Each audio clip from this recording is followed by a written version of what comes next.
Toute cette étendue, c'est la concession du président Moïse Katumbi à Kashobwe, une localité située au nord du territoire de Kasenga dans le Haut-Katanga, en République démocratique du Congo.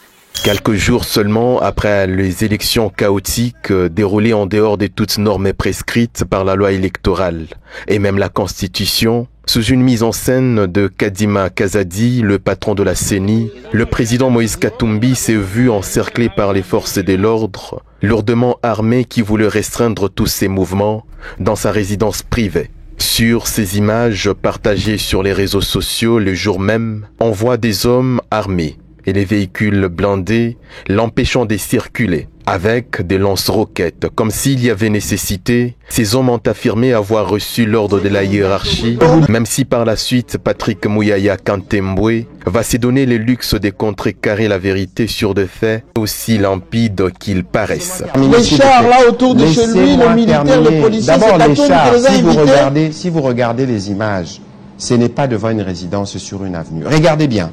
La scène, c'est pas sur la route. C'est un gros mensonge sans gêne. La concession du président Moïse Katumbi s'étend sur une superficie circonscrite dont les limites sont nettement déterminées avec tout dedans.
Retenez que vos hommes étaient bien dans la concession du chairman, qui compte à elle-même plus de 20 km d'avenues bien tracées et entretenues, servant tout de même de raccourci pour la population du village qui circule librement.